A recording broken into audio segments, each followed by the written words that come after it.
identifying themselves, because our leaders that keep coming back, I think they want to become advisors, and I think we're grateful to have the Frans of the world come back again, and that's great. But I think we all have a role to play in fostering that leadership of tomorrow.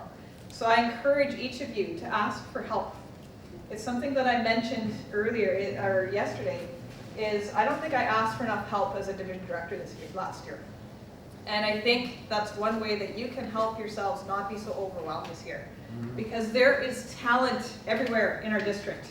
Let's tap it. So 3 comments. Anyone want to make?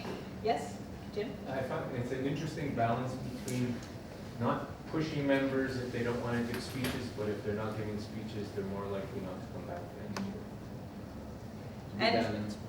year. And some of it's, you nudge them, like, because I know someone that has a passion about something, like, hey, you should do a speech about that. So it's not always them coming forward. Sometimes you need a nudge. I agree with that. Yes, Randy? Just as we recognize members' achievement, I think it's really important that we recognize the club executive officer roles. We thank them and recognize whether they're going for training, they come to executive meetings, to just acknowledge their commitment to the club. Absolutely. Recognition is the currency of Toastmasters. Yes. Usually members don't just vanish.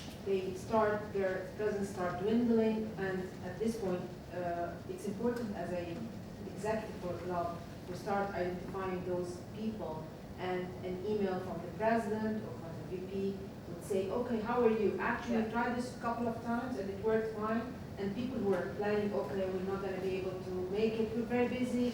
They show up and then say, okay, I might not be in every meeting, but actually I like being here. So this email would encourage people to not go away, but find it hard. It comes back to that fellowship. I think in each section I keep hearing that tone about the fellowship and the community. And I will tell you, I've been a member of Toastmasters now 10 years, and it's not because of achieving stuff that keeps me coming back. It's actually the friends that I've developed. And I've already, I see familiar faces here that are friends, and I'm looking forward to becoming friends with more of you this year. So I think that's another key thing that we want to emphasize this year as well as a district, for sure. All right, last section. Achievement recognition. So we just talked a little bit about recognition. We're going to hear about it some more. So we'll welcome up the next team.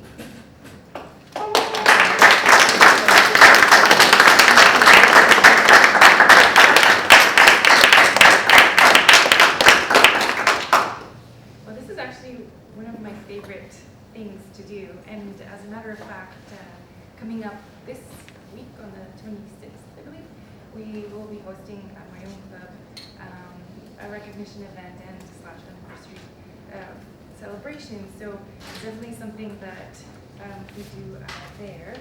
So in terms of how these types of achievements can be tracked and recognized, it can be, well, it would be dependent on the leadership of the club. It could be either formal or somewhat informal, or a combination of the two. And it should really be outcome focused. So not necessarily whether or not it's on Excel or any other format, but the fact that it actually acknowledges people's accomplishments. It was recommended by the team here today that we put that in writing so that the executive team essentially commits to a plan from the very beginning. And that could be perhaps either as part of the club success plan or separately. And they decide as a group how they want to go about doing that. In terms of processing the applications for submitting the awards, so with pathways, it's kind of happens on its own, if you will. So in order to progress to the next level, you need to get that tick. So you have to submit it within the legacy program. The PPI usually has to send that through Club Central. And however, you could also recognize people in other ways. So perhaps distributing pins, mugs, depending on the budget of the club, having the best speaker, best evaluator, ribbons as well. So all kinds of things that can be done. And in terms of whether or not what the club does well, it's a matter of whether or not they already have something like this in place and do that already, or whether they might need some support from the area or division levels. And how can the club improve? Well, maybe there are best practices that can be shared by other clubs that have something in place within the area, amongst the district, also within the TLI, and that's where perhaps the area director can also step in. What can the district and I do to help the club improve? I would say reach out to the clubs proactively and check in on them, and even connect clubs that might perhaps be able to complement one another and help each other, and also be there for the recognition events, perhaps anniversary events. Having that district representative shows that we care and we want them to do well. So those are the ideas that we shared.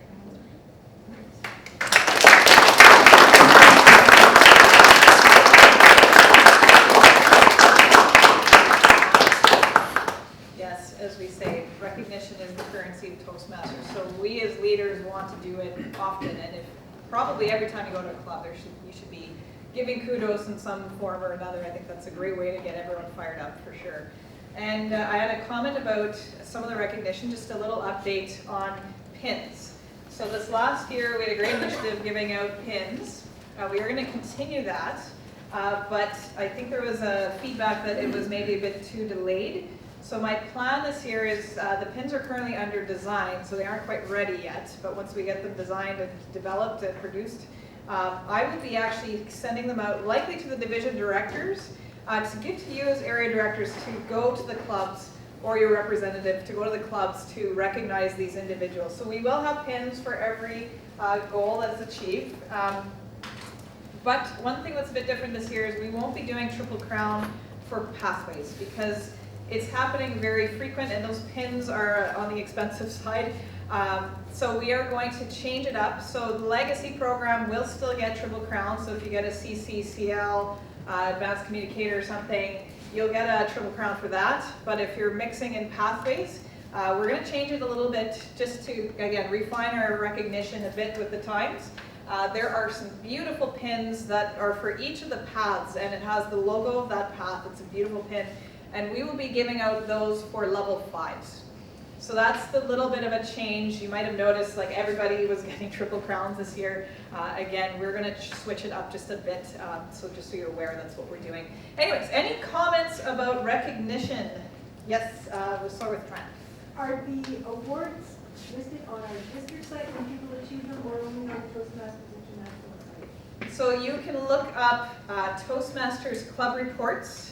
And under daily reports, it will actually tell you who has achieved awards, I think, by the next day. So you can actually track for your division or your area who in your area has been achieving awards. So, that's yeah. Toastmasters International, not the district site, correct? Correct. Yes, sorry. Yes, yes. Thank you for that. So then.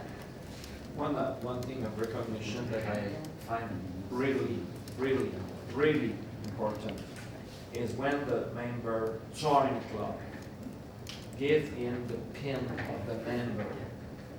This is the first recognition that says, buddy, you are a Toastmaster. Yeah, these are one of the badges. The badges is a bit more, but the pin, okay. the pin with the logo of Toastmasters International, as it is on the banner. Just that make you are a Toastmaster and you are welcome in each club around the world.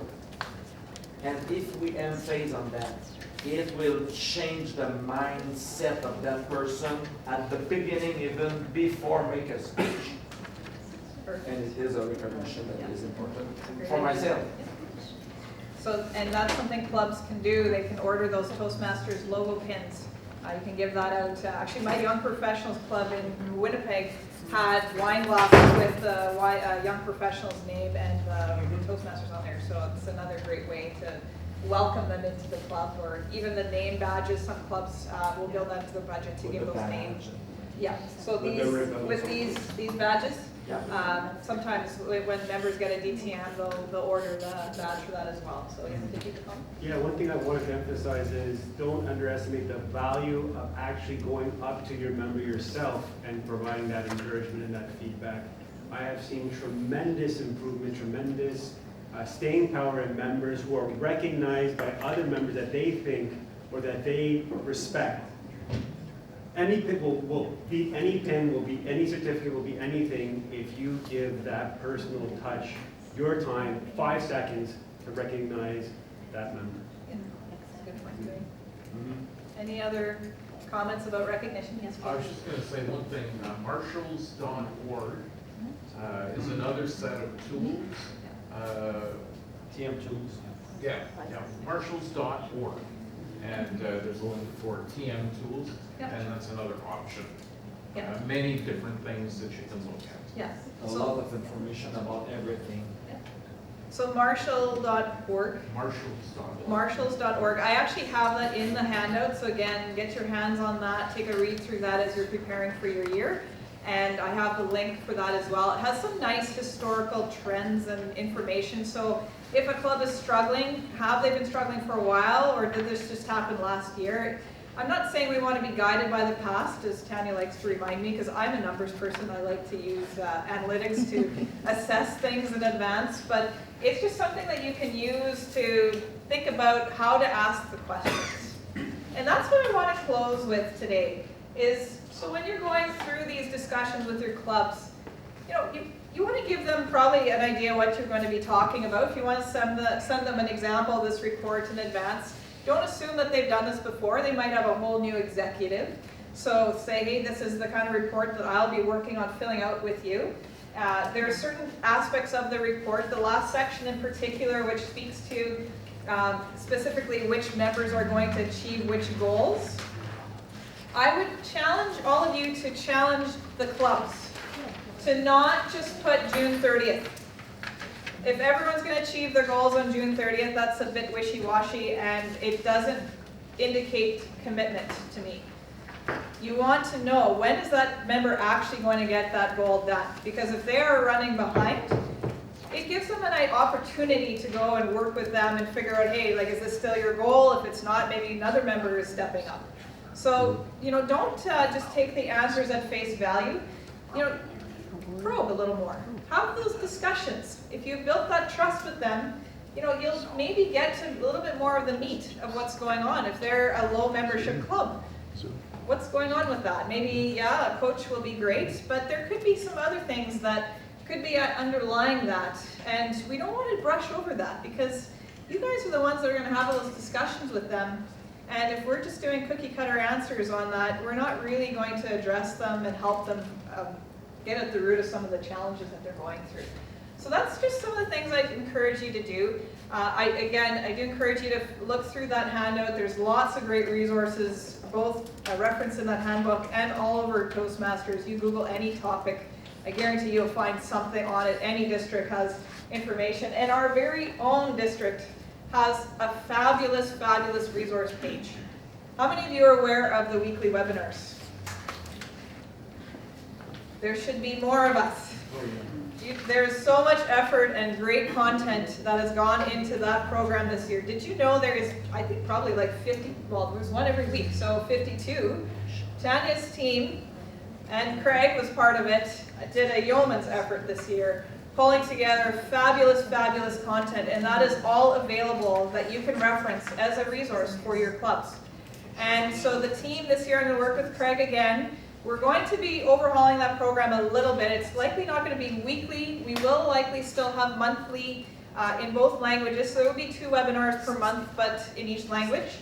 We're also going to tap into some of the other great workshops that are happening around the district. So we want to recapture that. Craig's capturing this for other area directors that are yet to be signed up. So we want to take advantage of the fact that there is a lot of great speakers out in the district, and we want to pull those together. So just be on the lookout for that. It's going to be coming on the website, but it's already there. So if you are looking for probably almost any topic you can imagine. We already probably have some great webinars to help you with that. So I do encourage you to try and check that out on District 61.